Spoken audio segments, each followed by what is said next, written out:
রহস্য আমি আগেও বলেছি কয়েকবার। কি রহস্যটা কি বলো দেখি? দুষ্ট ছেলে।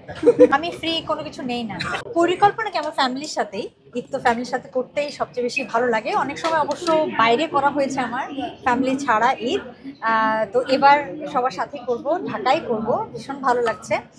আর ঈদ না শুধু ঈদের দিন না, আমার কেন যেন ছোটবেলা থেকেই মানে রোজা যখন শুরু হয় তখন থেকেই মনে হয় কবে ঈদ আসবে। এখনো মানে সেই ছোটবেলার আনন্দটা, ছোটবেলার ফিলিংটা আমার এখনো কাজ করে। আর রোজা যেতে থাকে, আনন্দ বাড়তে থাকে যে ঈদ মানে শিগগিরই আসবে, ঈদের আর বেশি দিন নেই।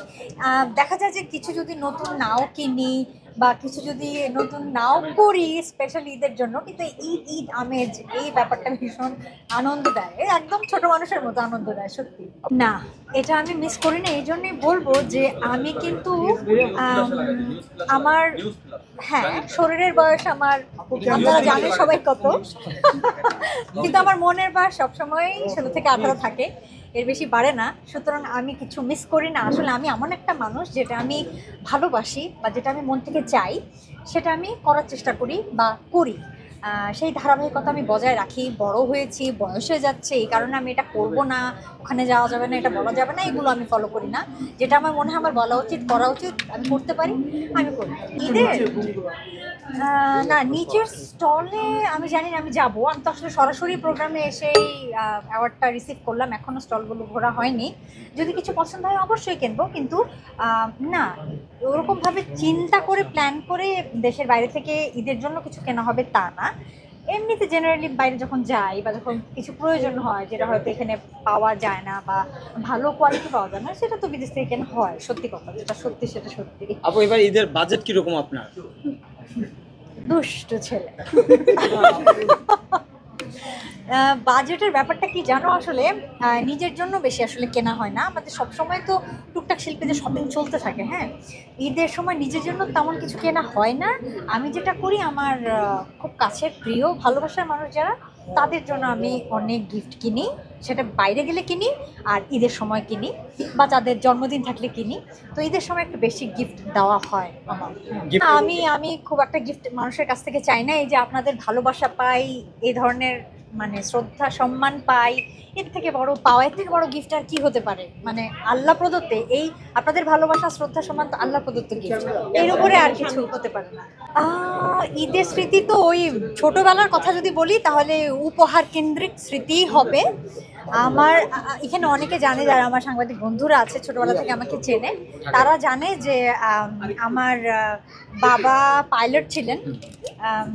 উনি এখন রিটায়ার্ড, বাংলাদেশ বিমান এয়ারলাইন্সের পাইলট ছিলেন। তো বাবাকে চাকরির সুবাদে তো প্রায় সময় দেখা যেত মাসে 25 দিন 28 দিনই দেশের বাইরে থাকতে হতো। তো এমনিতে বাবা যখন ফ্লাইট থেকে আসতেন বিদেশ থেকে, তখন তো সুটকেসে, ছোট মানুষ যেহেতু কিছু না কিছু তো আনতেই হতো আমার জন্য, আমি সুটকেস খুলতাম বাবার। কিন্তু ঈদের সময় দেখা যেত বাবার ফ্লাইট থাকে অনেক সময়, যে ঈদের দিন থাকতে পারছেন না, ঈদের পর দিন আসছেন বা ঈদের 3-4 দিন পর আসছেন। তো তখন এই যে মানে একে তো একটু কষ্ট, বাট কষ্টটা কম হতো কারণ আমি ছোটবেলা থেকে ইউজ টু ছিলাম যে বাবার চাকরি এটা, হয়তো স্পেশাল অকেশনে অনেক সময় থাকতে পারবে না, এটা মেনে নিয়ে আমি বড় হয়েছি। কিন্তু এই যে যেটা আপনি জানতে চাইলেন, যে এই যে ঈদের 2 দিন পর, 3 দিন পর, 4 দিন পর বাবা আসবে, সেই সুটকেস আমি খুলবো এবং সুটকেসে আমার জন্য কি স্পেশাল গিফট থাকবে, এই এক্সাইটমেন্ট, এই অপেক্ষাটা আমার খুব দারুণ লাগতো, আমি খুব এনজয় করতাম। আপু, ঈদ মানে হ্যাঁ, হলে তো যাওয়া হয়। হলে গিয়ে আমি অনেক সিনেমা দেখেছি। লাস্ট আমার নিজেরটা বহুবার দেখেছি, এর আগে আমি হাওয়া দেখেছি। এবার হলে, হ্যাঁ, নিশ্চয়ই যাব, আমার ইচ্ছা আছে যাওয়ার। কার সিনেমার দেখার ইচ্ছা আছে? শাকিব খান, মোশাররফ করিম ভাই, সিয়াম আহমেদ? এটা এটা এখনো প্ল্যান করিনি, কারণ সত্যি কথা বলতে সবগুলো আমি দেখতে পারবো না, সময় হবে না বা সিচুয়েশন হয়তো হবে না সবগুলো দেখার। সুতরাং এখন নাম বললে আবার আমার কোয়ার্টিস্টরা রেখে যেতে পারে, যাচ্ছে ওরটা দেখবো, আমার নাম বলে দরকার নাই। দেখার চেষ্টা করবো। হ্যাঁ, সিনেমা জগতে দীর্ঘদিন ধরে রাজত্ব করছেন শাকিব খান। এবারে যে সিনেমাগুলো আসতেছে সেখানে শাকিব খানকে ছাড়িয়ে যাওয়ার সম্ভাবনা আছে কিনা সিয়াম বা এটা আমি কিভাবে এখন বলবো, এটা অনেক কঠিন কোয়েশ্চেন। কিন্তু আমার কি মনে হয় যে এক একজনের স্থান, এক একজনের জায়গা আলাদা। কেউ কারো জায়গা নিতে আসলে পারে না। হ্যাঁ, মানে এই যে দেখেন, আমি 8 বছর পর কাজ করলাম শরতের জবা দিয়ে, অন অ্যান্ড অফ। আমি কিছুদিন দেশে ছিলাম, কিছুদিন ছিলাম না, কিন্তু 8 বছর পর ফিরে এসে আপনাদের সবার ভালোবাসা আমি কিন্তু পাচ্ছি না তা না। তার মানে কি কারো স্থান, কারো জায়গা আসলে অন্য কেউ নেয় না, ওটা হয়তো ফাঁকা থাকে, ফাঁকা হয়ে যায়। আপনাকে যদি 3টা টিকিট দেওয়া হয় ফ্রিতে, বরবাদ, দাগি, যদি দাগি, জঙ্গলি। এবং জঙ্গলি, আপনি কোনটাতে আগে যাবেন? আমি ফ্রি কোনো কিছু নেই না। আপু নেই, বলো নেই। না, না, না। নেই না। আপু এই Yes. সর্বশেষ ঈদের শুভেচ্ছা জানিয়ে, সর্বশেষ সকলকে ঈদের শুভেচ্ছা জানিয়ে।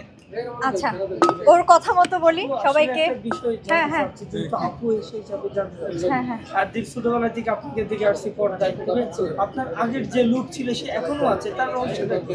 হ্যাঁ। আপনার মতো হতে চাই, আপনার মতো হতে চাই। কি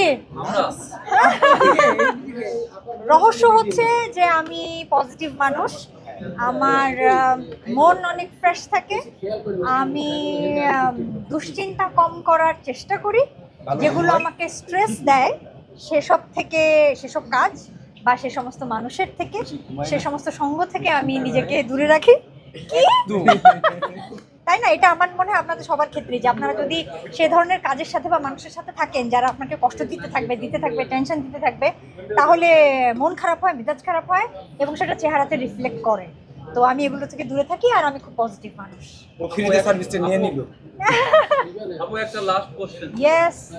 বরবাদ সিনেমা শাকিব খানের বিগত যতগুলো সিনেমা ছিল তার থেকে বিগ বাজেটের সিনেমা হতে যাচ্ছে। হ্যাঁ, সো বিগত সিনেমাগুলোকে অতিক্রম করবে কিনা বরবাদ? আপনার কি ইনশাল্লাহ করবে, আশা করি করবে।